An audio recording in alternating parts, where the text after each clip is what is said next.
नमस्कार दोस्तों।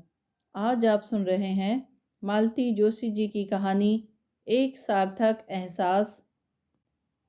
विनोद के कमरे से आती आवाज़ें रात भर उनका पीछा करती रही। यूं तो उनके और विनोद के कमरों के बीच में बच्चों का कमरा भी है, फिर भी रात के सन्नाटे को चीरती वे आवाज़ें उन तक पहुंच ही जाती है। बुढ़ापे की नींद वैसे ही कच्ची होती है, जरा से में उचट जाती है। फिर मुश्किल यह है कि ठीक से कुछ सुनाई भी नहीं देता।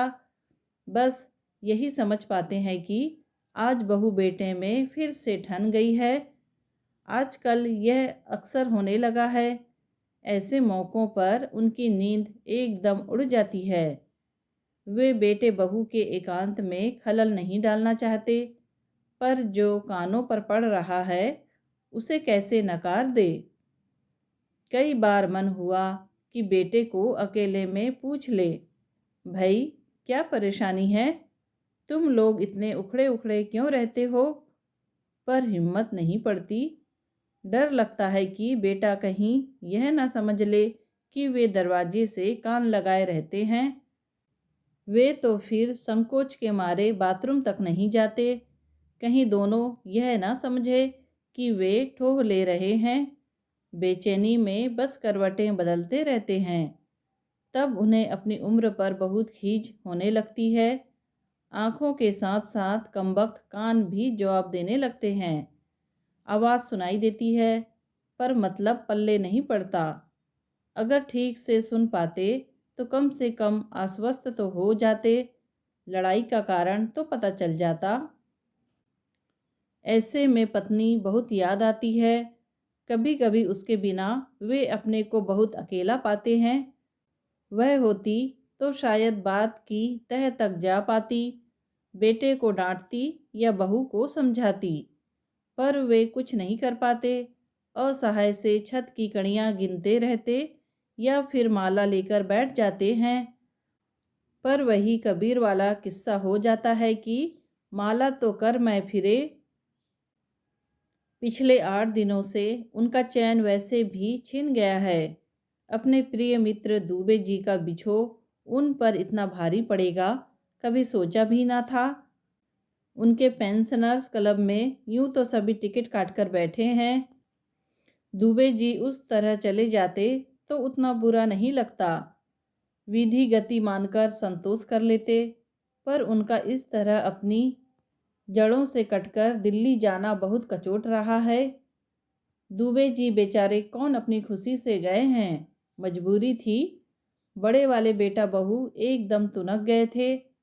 हम अकेले कहाँ तक भुगतेंगे, औरों को भी तो कुछ सेवा करने दीजिए। हार कर दुबे जी ने दोनों बेटों को लिखा। कलकत्ता वाले ने कानों पर हाथ रख लिए। भाई को लिखा, दादा मेरा 2.5 कमरे का मकान है, दोनों को लाकर कहाँ रखूँगा बताओ। कहो तो 300-400 रुपया महीना दवा दारू का भेज सकता हूँ। गुस्से में आकर बड़े ने 1 महीने की दवाइयों के बिल भेज दिए। अकेले श्रीमती दुबे की ही 800-900 की दवाइयाँ आती थी। गठिया की मरीज थी, दमा अलग था। दुबे जी को बीपी था, डायबिटीज़ थी, सुबह शाम गोलियां खाते थे। शर्मा शर्मी में दिल्ली वाला लेने आ गया था, लेकिन जाते समय सुना भी गया था, माँ बाप तो बोझ लग रहे हैं, पर उनका इतना बड़ा मकान बरतते संकोच नहीं होता। किराया देना पड़े तब पता चलेगा, सारी तनख्वाह निकल जाएगी। दुबे जी कह रहे थे, बंधु देख लेना, जाते ही मेरे पीछे पड़ जाएगा कि हिस्से कर दो, हम अपना हिस्सा किराए से चढ़ा देंगे। बाबूजी ने कहा था, दुबे जी आप बेकार जा रहे हैं, इतना बड़ा घर है, आप यहीं अलग रह लेते, पेंशन में आराम से गुजारा हो जाता। वे बोले, नहीं यार, एक घर में 2 चूल्हे अच्छे नहीं लगते, फिर मैं अलग गृहस्थी बसाऊं भी तो किसके भरोसे। आपकी भाभी से तो एक बाल्टी भी नहीं उठती, बस अपना काम खुद कर लेती है, यही गनीमत है। और भैया देखो, कल को हाथ पैरों से लाचार हो गए तो इन्हीं लोगों के पास आना है। फिर नाक कटाने से फ़ायदा, अभी मंझले को थोड़ी सद्बुद्धि आ गई है तो लाभ उठा लूँ। वैसे बड़े से कहकर जा रहा हूँ कि हमारा कमरा महफूज रखना, हम कभी भी लौट सकते हैं। दिल्ली की ससुरी हमें न गर्मी सहन होती है न जाड़ा, कितने दिन निभती है देखते हैं। अपनी जड़ों से कटने का बेहद दुख था उन्हें। उस अनजान अपरिचित शहर में एकदम अकेले पड़ जाने का डर था। इस उम्र में अब नए रसूख भी क्या बना पाएंगे। उस नए बेगाने माहौल में छटपटा कर रह जाएंगे। अपनी मर्जी से तो वापस भी नहीं आ पाएंगे। हसरत से बड़े के बुलाने की प्रतीक्षा करते रहेंगे। दुबे जी की बात सोचते सोचते बाबूजी को अपना ख्याल आ जाता है। उनके भी तो 2 बेटे हैं, बड़ा अमेरिका में है, बुलाता भी है। माँ की 13वीं पर आया था तो उन्हें ज़बरदस्ती साथ ले गया था। 6 महीने बड़े आदर प्यार से रखा। बहू ने भी सेवा में कोई कोर कसर नहीं छोड़ी, पर उनका ही मन नहीं लगा। अपना देश, अपने लोग बेतरह याद आते रहे। वीज़ा ख़त्म होते ही वे भाग आए, फिर जाने का नाम नहीं लिया। बेटी के यहाँ जाने का तो सवाल ही नहीं उठता। अकेली होती तब भी ना जाते, पर उसका तो भरा पूरा कुनबा है। सास ससुर हैं, देवर देवरानी हैं, ननंदे हैं। वहाँ जाकर उसकी नाक नीची क्यों करे। वैसे यहाँ भी वे बड़े आराम से हैं, उन्हें कोई शिकायत नहीं है। पर जब कभी घर में माहौल ख़राब हो जाता है तो वे बेचैन हो उठते हैं। सोचते हैं कहीं झगड़े के मूल में वे तो नहीं हैं, ये लोग उनसे ऊब तो नहीं गए हैं। पिछले पहर पता नहीं कब आँख लगी, उठे तो दिन खासा चढ़ आया था, फिर भी वे घूमने निकल गए। एक चाबी हमेशा पास रखते हैं कि घर में किसी को जगाना ना पड़े। आज जरा जल्दी ही लौट आए। फिर भी देखा विनोद जाग गया है, बल्कि तैयार हो गया है। बाबूजी चाय, उसने कप आगे बढ़ाया। मतलब आज चाय विनोद को बनानी पड़ी है, मतलब कि बहू आज को भवन में है। उन्होंने चुपचाप चाय पी ली और कप प्लेट किचन में रखाए। अखबार पढ़ते हुए कनखियों से देखा विनोद ताबड़तोड़ ब्रेड के टुकड़े मुंह में ठूस रहा है। ठीक से बैठकर नाश्ता कर लो बेटा। नहीं बाबूजी, बैठने का समय नहीं है, वैसे ही लेट हो रहा हूँ, उसने घड़ी देखते हुए कहा। अच्छा बाबूजी, 8 बजे बच्चों को जगा दीजिएगा। कसरोल में सैंडविचेस रखे हैं, उन्हें भी दीजिए, आप भी खा लीजिए। विनोद, वह सिर झुकाकर जूते पहन रहा था। उसने बिना सिर उठाए पूछा, जी बाबूजी। पूछना चाह रहे थे कि क्या बहू की तबीयत ठीक नहीं है। तुम लोग आजकल किस बात के लिए परेशान हो, रात को लड़ क्यों रहे थे। पर वे शब्द ही नहीं जुटा पाए। बाबूजी, आप कुछ कह रहे थे। पूछ रहा था प्रमोद की कोई चिट्ठी तो नहीं आई। घर पर तो आप ही रहते हैं। यहाँ पर तो नहीं आई, मैंने सोचा दफ्तर में आई होगी। चिट्ठी आजकल कौन लिखता है बाबूजी, बस फ़ोन खटका देते हैं। अभी पिछले रविवार को ही तो आया था। अच्छा बाबूजी, मैं चलता हूँ, आप बच्चों को टाइम से जगा देना। और दूसरे ही क्षण वह अपने स्कूटर पर था। आजकल रोज़ यही हो रहा है, लड़का हर दम घोड़े पर सवार रहता है। आदमी बात करे भी तो कब और कैसे, थोड़ा तो इत्मीनान चाहिए। अखबार पढ़ते हुए वे बराबर घड़ी पर नज़र रखे रहे। ठीक 8 बजे उन्होंने बच्चों को आवाज़ दी। सनी तो फौरन उठ बैठा। पिंकी ने थोड़े नखरे किए। सनी अपने आप बाथरूम चला गया। पिंकी को उन्होंने मास्टर बेडरूम में भेज दिया। इसी बहाने बहू रानी उठ जाएगी। बहू रानी शायद जाग ही रही थी। पिंकी की गुड मॉर्निंग का उसने फौरन जवाब दिया। वे एकदम निश्चिंत होकर बरामदे में आकर बैठ गए। बच्चों की माँ जाग गई है, अब उन्हें कुछ नहीं करना है। फिर 15 मिनट तक घर शोर में डूबा रहा। बच्चों का तैयार होना किसी महासमर से कम नहीं है। माँ को साम दाम दंड भेद सारे मार्ग अपनाने पड़ते हैं। लाख चिरोरी करो तो एक गिलास दूध पेट में जाता है। बड़ा एहसान जताकर टोस्ट कुतरते हैं, तब तक वैन आ जाती है। टोस्ट से उन्हें याद आया, विनोद उनके लिए सैंडविचेस बनाकर रख गया है। रोज वे बच्चों के जाने के बाद ही नाश्ता करते हैं। उससे पहले तो बहू को फुर्सत ही नहीं होती। आज तो नाश्ता बना रखा है, पर वे अभी नहीं खाएंगे। बहू नहाने चली जाएगी, तब नाश्ता करेंगे। क्या करे, कभी कभी अपने ही घर में चोर बन जाता है आदमी। बच्चों की वैन आई, फिर एक शोर बरपा हुआ, बाय बाय का, और फिर सारा घर सन्नाटे में डूब गया। अब वह बरामदे में बैठे नाश्ते का इंतजार कर रहे थे। या तो बहू खुद लगा दे या फिर नहाने चली जाए। वे अपने आप लगा लेंगे। ऐसे में पत्नी बहुत याद आती है। वह होती तो अपने ही घर में यूं अजनबी ना बनना पड़ता। बाबूजी, नाश्ता लगा दिया है। बहू ने आवाज़ दी तो भीतर आ गए। सैंडविचेस के साथ मठरी थी और लस्सी का गिलास भी। तुमने चाय पी ली? बहू की सूजी आंखों को नज़रअंदाज करते हुए उन्होंने पूछा। अब ले रही हूँ। उन लोगों के जाने तक, सांस लेने तक की तो फुर्सत नहीं मिलती। चाय कहाँ से लूँगी? उन्होंने उसे गौर से देखा। कहीं वह उन्हें ताना तो नहीं दे रही है, पर इसमें वे क्या कर लेंगे।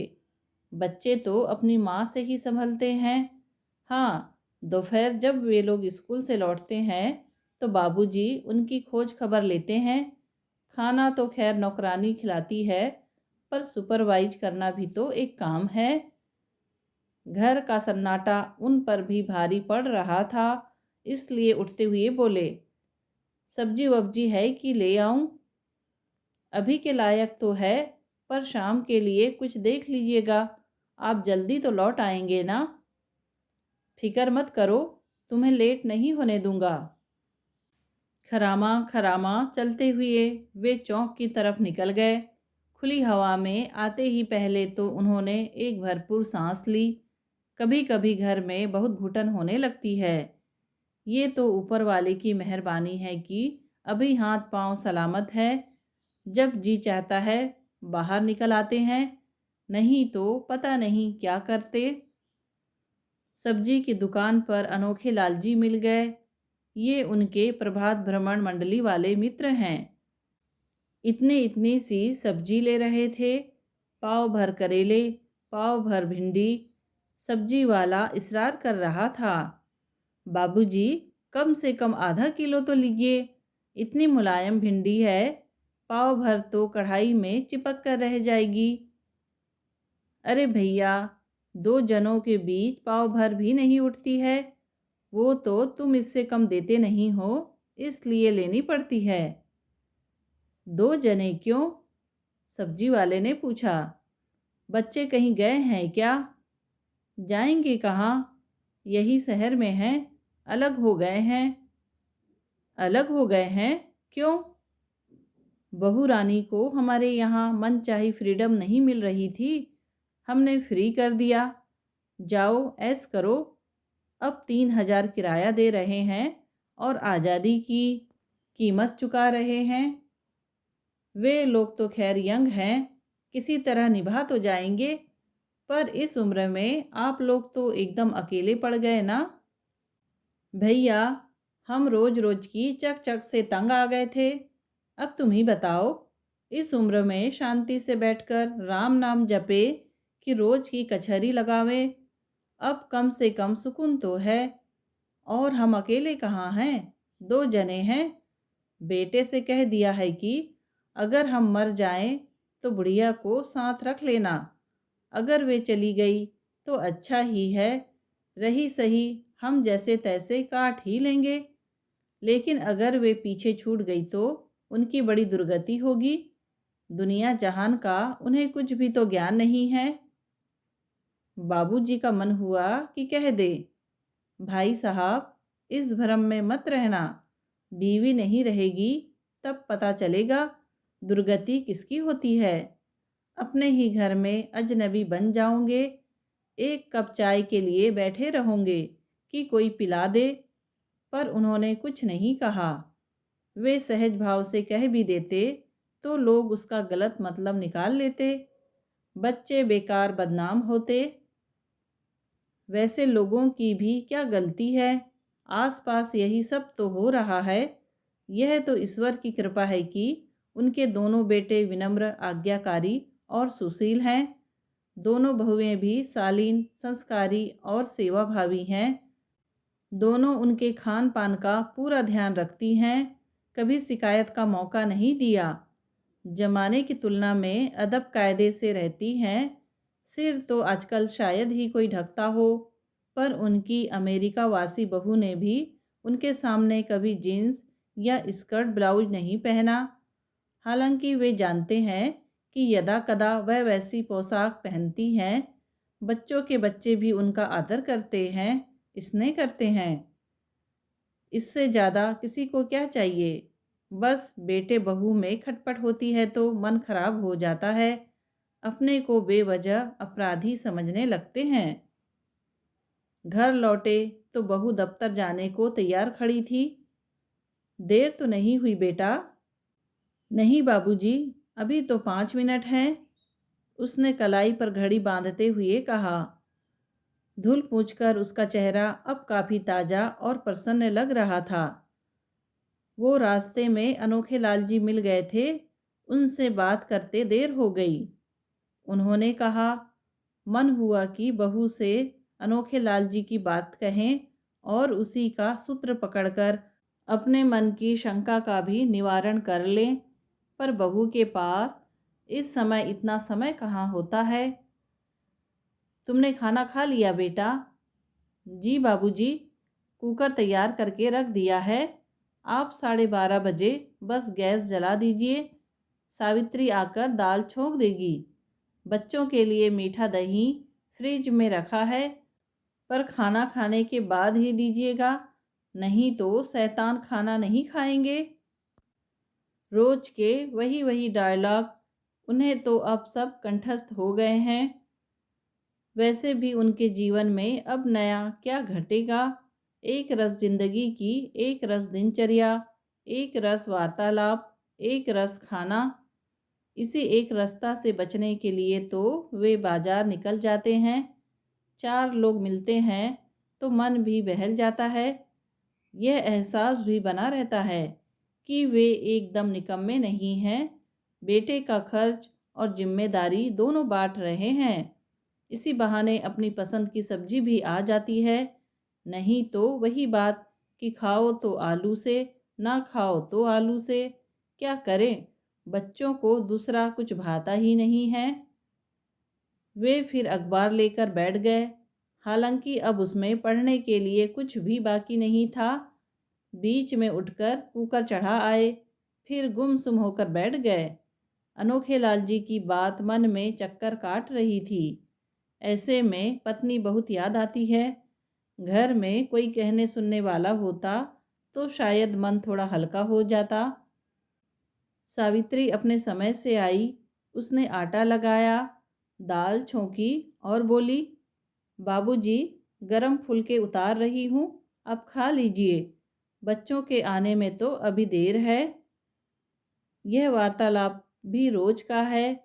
बाबूजी उसका आग्रह टालते नहीं हैं और खाने की मेज पर आ जाते हैं। सावित्री गरम फुलके उतार कर देती है और लेने के लिए इसरार भी करती है। उसमें नौकरों वाली बात नहीं है, बल्कि एक अपनापन है। उस एहसास के साथ वे एकाध फुल्का ज़्यादा ही खा जाते हैं। दिन भर में यही एक क्षण होता है जो परम तृप्ति का होता है। यूं तो बहू भी प्रेम से ही परोसती है, पर ना जाने क्यों एक संकोच बना ही रहता है। खाना खाकर उन्होंने एक झपकी ले ली। ये भी रोज का ही नियम है। इसी वक्त घड़ी में थोड़ी शांति रहती है। वानर सेना के आने के बाद तो सोने का प्रश्न ही नहीं उठता।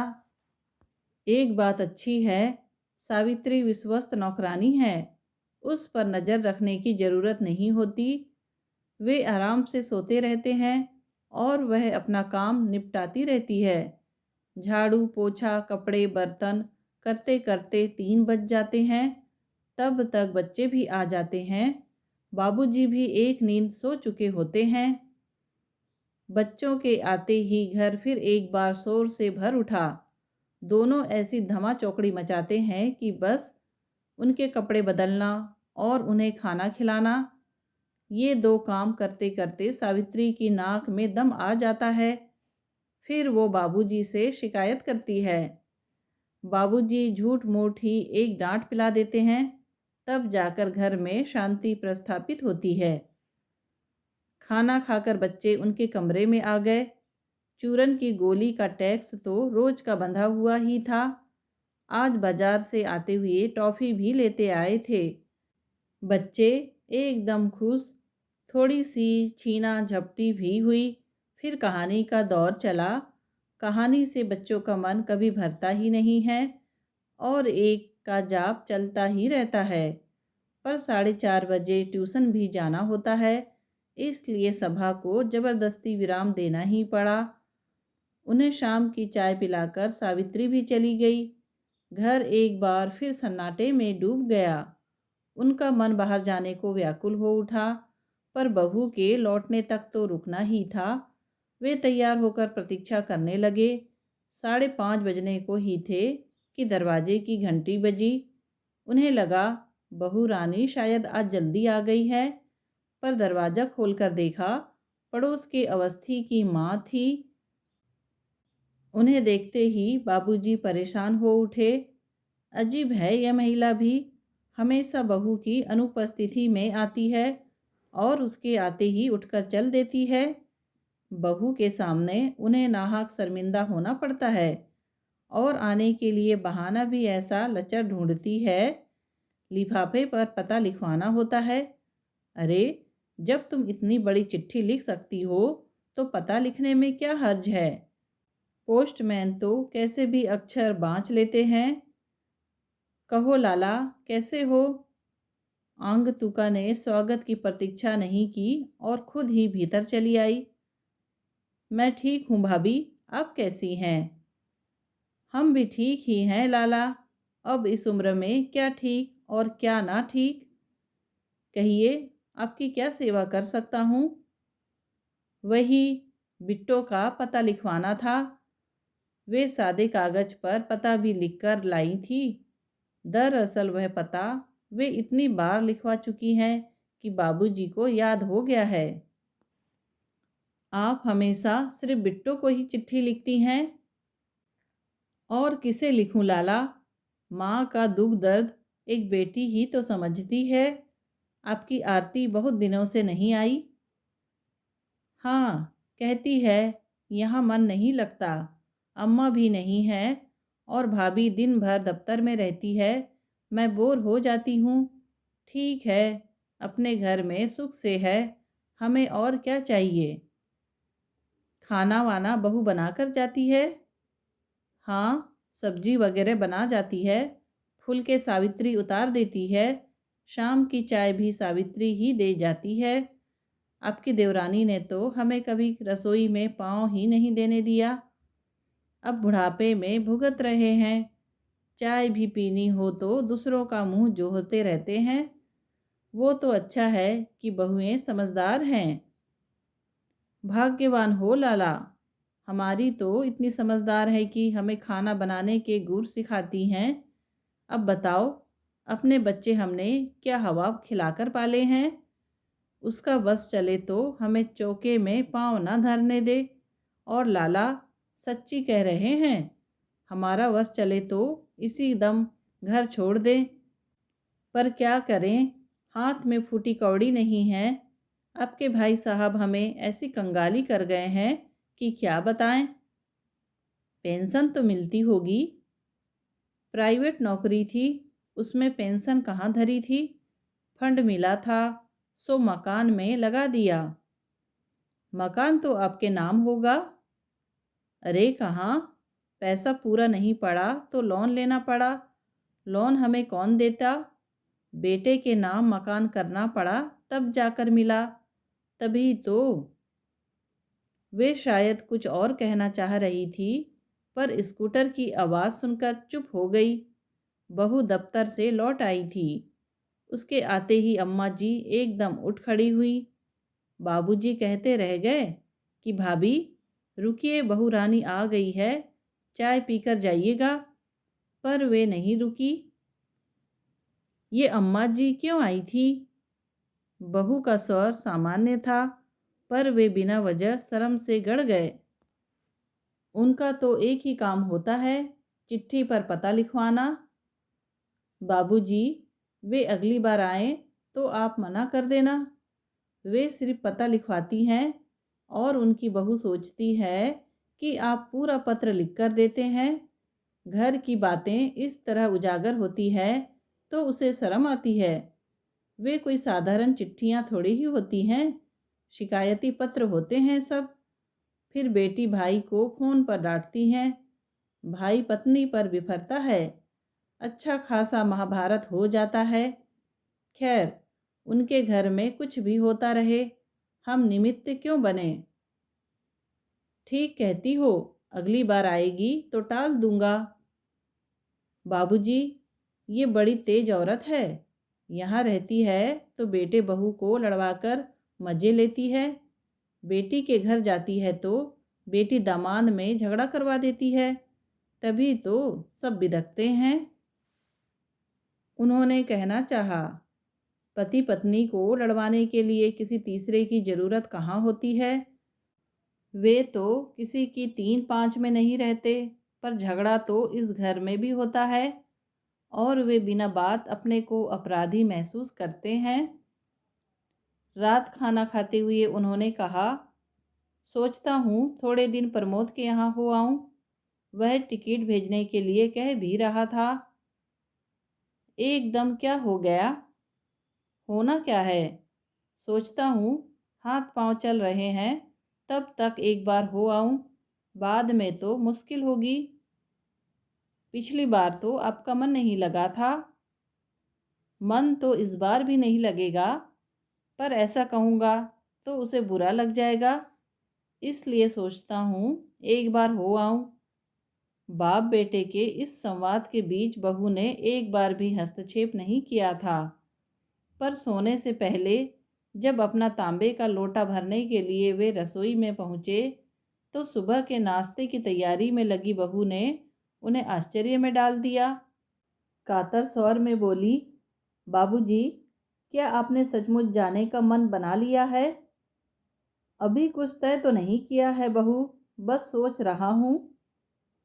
बाबूजी, मैं आपके भरोसे निश्चिंत होकर दफ्तर जाती हूँ, आप नहीं रहेंगे तो। पर बेटा, मैं तो तुम्हारी कोई मदद नहीं कर पाता। मदद की ज़रूरत नहीं है बाबूजी, आपका घर में रहना ही मुझे सहारा देता है। आजकल अखबार में कैसी कैसी तो खबरें आती हैं, सुनकर ही दिल दहल जाता है। बच्चों को किसी अहरे गहरे के भरोसे तो छोड़ा नहीं जा सकता। बिल्कुल ज़रूरी ना हो तभी मत जाइए प्लीज़। 2 साल बाद मेरी मम्मी रिटायर हो रही हैं, उन्हें कुछ दिनों के लिए बुला लूँगी। फिर आप आराम से भाई साहब के पास रह लेना। यहाँ की चिंता रहेगी तो वहाँ भी आपका मन नहीं लगेगा। कमरे में लौटे तो वे बहुत हल्का महसूस कर रहे थे। पिछले 8 दिनों से मन पर जो तनाव था वह दूर हो गया था। प्रमोद के यहाँ जाने का फिलहाल कोई इरादा नहीं था। वे तो बच्चों का, खासकर बहू का मन टटोल रहे थे, कहीं वह उनकी सेवा चाकरी से ऊब ना गई हो। उन्हें यह जानकर अच्छा लगा कि वे घर पर एक बोझ नहीं हैं, बल्कि इस घर की शांति और सुरक्षा का एक ज़रूरी हिस्सा हैं। उतनी रात स्कूटर स्टार्ट करने की आवाज़ आई तो वे चौंके, फिर समझ गए कि दोनों पान खाने गए होंगे। ऐसा अक्सर होता है। बच्चों को सुलाने के बाद दोनों थोड़ा निकल जाते हैं। उन दोनों के पास एक दूसरे के लिए यही तो एक निरापद समय होता है। बाकी वह तो भागम भाग मची रहती है। वैसे तो वे लोग पैदल ही जाते हैं। आज शायद कहीं दूर निकल गए होंगे, पर जाते समय कहकर तो जाते। दरवाज़ा देखने के लिए वे उठने ही वाले थे कि बहू ने कमरे में प्रवेश किया। बाबूजी, अभी आप सो तो नहीं रहे हैं ना? नहीं तो, इतनी जल्दी नींद कहाँ आती है? तुम लोग आराम से हो आओ। मैं कहीं नहीं जा रही हूँ बाबूजी। जिन्हें जाना था वे चले गए। बहू एक स्टूल खींचकर बैठ गई थी। समझ गए कि वह बैठने के इरादे से आई है। जरूर कुछ कहना है। इतनी रात कहाँ गया है? आजकल बड़ा परेशान नजर आता है। आपने पूछा नहीं? वह कभी इत्मीनान से नजर आए तब तो पूछूंगा। सुबह निकल जाता है तो रात में खाने के टेबल पर ही मुलाकात होती है। मैंने सोचा दफ्तर में ऑडिट इंस्पेक्शन चल रहा होगा। कहाँ का दफ्तर बाबूजी? आपके बेटे ने नौकरी छोड़ दी है। क्या बात करती हो? आपको भी पता नहीं है ना? भले आदमी ने मुझे भी नहीं बताया था। वह तो इनके एक कुलीग से पता चला। तब तक तो ये इस्तीफा दे चुके थे। बताइए, बुरा नहीं लगेगा? इतना बड़ा कदम उठाने से पहले घर में पूछना तो चाहिए। मुझसे ना सही, आपसे ही पूछ लेते। कम से कम बता तो देते। हम लोगों का क्या इतना भी अधिकार नहीं है?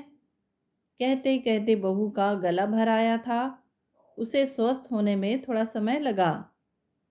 वे प्रतीक्षा करते रहे, फिर पूछा, इतनी बड़ी नौकरी पर लात मार दी तो कुछ सोचकर ही मारी होगी। अब क्या करने का इरादा है? बिजनेस करेंगे, बहू ने रुआसी आवाज में कहा।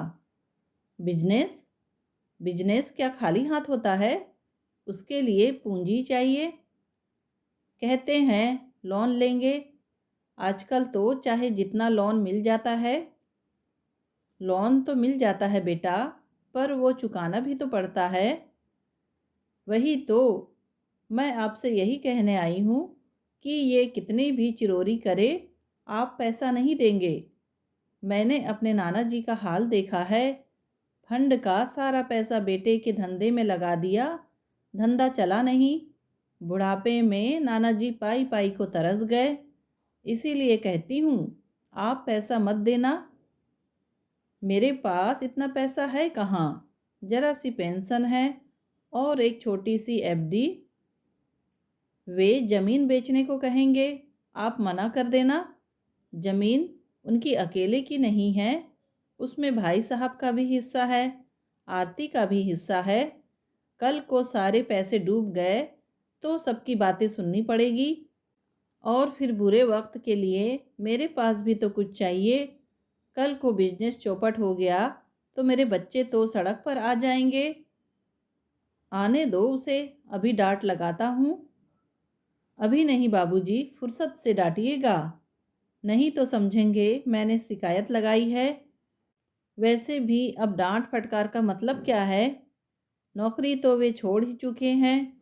छोड़ने से पहले एक बार मुझे पता भर चल जाता, मैं सत्याग्रह कर देती।